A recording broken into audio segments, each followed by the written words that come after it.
de supprimer, mais surtout de réduire toutes ces sensations désagréables qui peuvent vous embêter dans votre quotidien. On est bien d'accord, ce qui est très ancré dû à des traumatismes ou à ce genre de choses, le développement personnel pourra aider mais ne pourra jamais supprimer. Donc si vous avez des choses qui sont extrêmement ancrées dans le temps, c'est important aussi en parler à des professionnels de santé, des médecins, des psychologues qui peuvent vous aider. Vous n'avez pas à subir ça toute votre vie. Et surtout, il existe de nombreuses méthodes qui peuvent vous aider. Mais là, par exemple, on va parler d'un stress qui se veut assez... que vous avez depuis peu de temps. Mettons, je sais pas, la peur d'un examen, la peur de prendre la parole pour un projet, la peur... ce genre de stress qui au final est très fréquent et sur lequel on peut travailler. Ce qu'on a l'habitude de faire en développement personnel et pour que ce soit plus facile pour vous, c'est en général quand on suit un cours, on prend un peu des notes sur ce qui se dit, ce qui se passe pour pouvoir vous rappeler les tips et pouvoir les mettre en place par la suite, surtout quand il y a plusieurs étapes. C'est mieux pour vous en rappeler. Là, on est bien d'accord, on est sur une vidéo de relaxation. Donc, je vais vous donner de vrais tips. Mais si jamais vous vous endormez, ne vous sentez pas mal, essayez de retenir au maximum. Et dans tous les cas, vous pourrez revenir à cette vidéo si vous avez envie d'appliquer les conseils que je vous donne. Donc, comme je vous disais, on va fonctionner sous forme d'étapes. Donc, la première étape pour vaincre le stress, eh bien, c'est de tout simplement définir déjà qu'est-ce qui vous stresse dans votre quotidien. Ça peut être voilà, des embouteillages ou un exercice à mettre en place ou voilà, quelque chose d'assez subtil pour commencer. Ne commencez pas par le plus grand stress de votre vie. Commencez juste par quelque chose qui vous embête dans votre quotidien et qui a tendance à vous bloquer ou à vous faire vous sentir mal, mais qui n'est pas pour vous quelque chose d'irréversible. On va essayer de commencer par petit. Donc, une fois que vous avez identifié ce qui peut vous stresser, eh bien, vous pouvez l'écrire sur une feuille par exemple. Ensuite, la deuxième étape va être de comprendre pourquoi est-ce que ça vous stresse justement. Alors, inutile d'aller fouiller dans votre passé ou d'essayer d'analyser votre personnalité pour comprendre pourquoi cette chose vous stresse. Essayez de le dire tout simplement avec vos mots. Par exemple, si c'est les embouteillages, ça pourra être eh bien j'ai peur d'être en retard, voilà, par exemple. Mais n'essayez pas de trouver des choses trop compliquées. Nous allons donc passer à l'étape numéro 3 qui est de la visualisation. C'est quelque chose d'extrêmement fréquent en développement personnel de faire de la visualisation. Ça nous permet de nous mettre un peu en condition et d'essayer de comprendre ce qui se passe en nous. Donc pour faire simple, vous avez tout simplement à fermer les yeux et essayer d'imaginer que vous vivez ce stress-là. Mettons les embouteillages, je suis dans les embouteillages. Essayez de comprendre également donc pourquoi est-ce que ça vous stresse et qu'est-ce que serait votre vie sans ce stress. Si jamais juste prendre la voiture et être dans des embouteillages, eh bien vous serez capable de relativiser suffisamment pour vous dire bon ben c'est comme ça et du coup de ne pas stresser par rapport à ça. Essayez du coup d'imaginer cette nouvelle version de vous-même qui n'a pas de stress lié à cette situation. Ce qui est important de savoir aussi, c'est que donc cette personne-là que vous imaginez sans ce stress, eh bien c'est un objectif. C'est votre objectif à vous, c'est de ne plus subir cette situation. Mais un objectif, ce n'est pas un vrai objectif s'il n'a pas de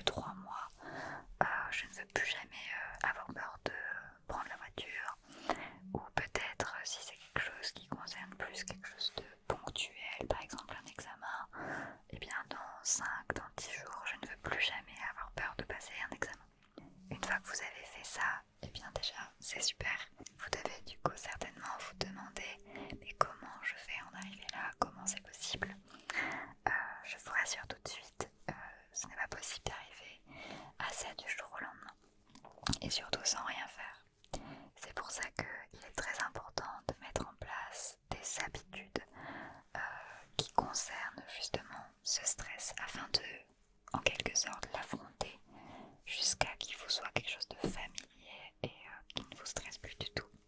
Ce qu'il faut savoir du coup sur cette nouvelle habitude, c'est que ça doit être quelque chose qui ne va pas vous prendre plus de 6 minutes par jour. En général, c'est ce qu'on dit. Donc, on va essayer de développer ça. Dans l'étape 4, je vais vous montrer un petit peu comment mettre en place cette nouvelle habitude. Elle va devoir être divisée en 3 parties. C'est assez important. La première partie de cette nouvelle habitude devra être faite tous les jours à peu près à la même heure, comme pour vous conditionner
ici le code Roxane pour avoir du coup moins 10%. On m'avait également posé des questions sur Instagram sur ce cours, donc je vais y tenter d'y répondre rapidement afin que vous puissiez bien savoir un peu qu'est-ce que c'est, à qui s'adresse et tout ça. Alors pour ceux qui se demandent à qui s'adresse ce cours, il s'adresse à toute personne qui a envie de faire du développement personnel, que ce soit des gens